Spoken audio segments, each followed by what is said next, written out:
Hello friends, అందరికీ నమస్కారం. మీ సొంత బ్యాంక్ ఖాతాలో మీ కష్టార్జితాన్ని దాచుకుంటున్నారా? లేదా అత్యవసర అవసరాల కోసం మీ సేవింగ్స్ అకౌంట్ నుండి తరచూ పెద్ద మొత్తంలో నగదు విత్‌డ్రా చేస్తున్నారా? అయితే ఈ ఒక్క విషయం మీరు ఖచ్చితంగా తెలుసుకోవాలి. చాలామంది తమ కష్టార్జితాన్ని సేవింగ్స్ ఖాతాలో ఉంచినప్పుడు, లేదా వ్యాపారాల కోసం డ్రా చేసినప్పుడు మన డబ్బులు మన ఇష్టం వచ్చినట్లు ఎంతైనా వాడుకోవచ్చు అని భావిస్తూ ఉంటారు. కానీ ఆదాయపు పన్ను శాఖ మరియు ఆర్‌బీఐ నిబంధనల ప్రకారం ఒక సేవింగ్స్ అకౌంట్ నుండి డిపాజిట్ చేసేటప్పుడు లేదా విత్‌డ్రా చేసేటప్పుడు కొన్ని నిర్ణీత పరిమితులు ఉంటాయి. ఆ లిమిట్స్ దాటినప్పుడు బ్యాంకులు నేరుగా ఆ లావాదేవీల సమాచారాన్ని ఇన్కమ్ టాక్స్ డిపార్ట్మెంట్‌కి నివేదిస్తాయి. దీనివల్ల చాలామంది సామాన్యులు మరియు చిన్న వ్యాపారులు ఎలాంటి తప్పు చేయకపోయినా కేవలం సరైన అవగాహన లేకపోవడం వల్ల ఐటీ నోటీసులు ఎదుర్కొంటున్నారు.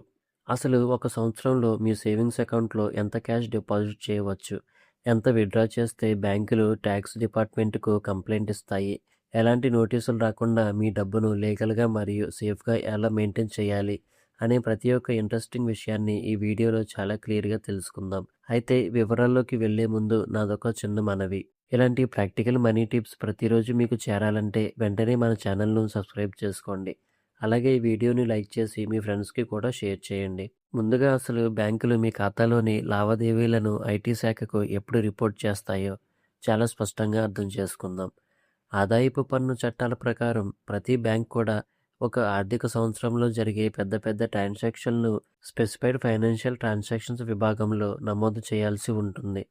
ఉదాహరణకు ఒక ఆర్థిక సంవత్సరంలో మీ సేవింగ్స్ ఖాతాలో రూ. 10,00,000 లేదా అంతకంటే ఎక్కువ నగదు డిపాజిట్ చేసినా, లేదా రూ. 10,00,000కు పైగా క్యాష్ విత్‌డ్రా చేసినా, బ్యాంక్ ఆటోమేటిక్‌గా ఈ సమాచారాన్ని ఐటీ డిపార్ట్మెంట్‌కు పంపుతుంది. ఇక్కడ చాలామంది చేసే పెద్ద పొరపాటు ఏమిటంటే, ఒక బ్యాంకులో 5,00,000 ఇంకో బ్యాంకులో 5,00,000 వేస్తే ఎవరు కనిపెట్టలేరు అనుకుంటారు. కానీ మీ పాన్ కార్డ్ ప్రతి అకౌంట్‌కి లింక్ అయి ఉంటుంది. కాబట్టి అన్ని బ్యాంకుల సబ్మిషన్లను కలిపి ఐటీ శాఖ ఒక క్లిక్‌తో ట్రాక్ చేస్తుంది. అలాగే డిజిటల్ యుగంలో క్యాష్ లావాదేవీలతో పాటు యూపీఐ మరియు ఆన్‌లైన్ ట్రాన్స్‌ఫర్ల విషయంలో కూడా కొన్ని ముఖ్యమైన రూల్స్ ఉన్నాయి. చాలామంది తమ ఫ్రెండ్స్ కోసం లేదా బంధువుల కోసం తమ పర్సనల్ సేవింగ్స్ అకౌంట్‌ను వాడి ప్రతి నెల లక్షలాది రూపాయలు యూపీఐ ద్వారా ట్రాన్స్‌ఫర్ చేస్తూ ఉంటారు. కానీ ఐటీ శాఖ సిస్టమ్స్ మీ ప్రొఫైల్‌లోని వార్షిక ఆదాయాన్ని మరియు మీ ఖాతాలో జరుగుతున్న టర్నోవర్‌ను పోల్చి చూస్తాయి. ఉదాహరణకు మీ వార్షిక ఆదాయం 5,00,000 అని ఐటీఆర్ దాఖలు చేసి మీ అకౌంట్‌లో మాత్రం రూ. 50,00,000 రొటేషన్ జరిగితే ఆ వ్యత్యాసాన్ని చూసి ఐటీ శాఖ ఆటోమేటిక్ నోటీస్ జారీ చేస్తుంది.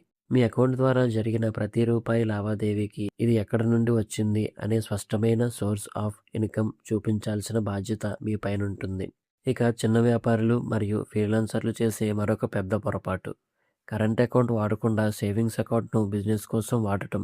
మీరు రోజువారీ వ్యాపార లావాదేవీలను సేవింగ్స్ అకౌంట్ ద్వారా జరిపినప్పుడు అందులో ఎక్కువ సంఖ్యలో డిపాజిట్లు మరియు విత్‌డ్రాస్ జరుగుతాయి. సేవింగ్స్ అకౌంట్ అనేది కేవలం వ్యక్తిగత పొదుపు కోసం మాత్రమే ఉపయోగించాలి తప్ప వ్యాపార రొటేషన్లకు వాడకూడదని బ్యాంకింగ్ చట్టాలు చెబుతున్నాయి. అలా వాడినప్పుడు బ్యాంకులు మీ అకౌంట్‌ను హోల్డ్‌లో పెట్టడమే కాకుండా ఆదాయపు పన్ను శాఖకు వ్యాపార రొటేషన్‌గా నివేదిస్తాయి. దీనివల్ల మీకు తెలియకుండానే జీఎస్టీ మరియు ఐటీ లీగల్ కాంప్లికేషన్స్‌లో పడే అవకాశం ఉంటుంది. మరి ఈ ఐటీ నోటీసుల సమస్య నుండి మనల్ని మనం కాపాడుకోవడానికి ఎలాంటి ఆచరణాత్మక జాగ్రత్తలు తీసుకోవాలో ఇప్పుడు చూద్దాం. మొదటిది, మీ సేవింగ్స్ ఖాతాలో 10,00,000 కంటే ఎక్కువ నగదు లావాదేవీలు చేయాల్సి వచ్చినప్పుడు దానికి సంబంధించిన రసీదులు, చెక్కులు లేదా ఆస్తి అమ్మకం కాగితాలను భద్రంగా ఉంచుకోవడం చాలా అవసరం. ఒకవేళ ఐటీ శాఖ నుండి వివరణ కోరుతూ మెసేజ్ లేదా మెయిల్ వస్తే ఇది నా లీగల్ ఇన్కమ్ అని డాక్యుమెంట్లు చూపిస్తే సరిపోతుంది. రెండవది, వ్యాపార లావాదేవీలు ఉన్నవారు వెంటనే కరెంట్ అకౌంట్‌ను ఓపెన్ చేసి బిజినెస్ డబ్బులను దాని ద్వారానే రొటేట్ చేయడం మంచిది. మూడవది, ప్రతి సంవత్సరం మీ ఆదాయాన్ని బట్టి ఐటీఆర్ అనే ఇన్కమ్ ట్యాక్స్ రిటర్న్స్ దాఖలు చేయడం వల్ల మీ బ్యాంక్ ట్రాన్సాక్షన్లకు చట్టబద్ధమైన రక్షణ లభిస్తుంది.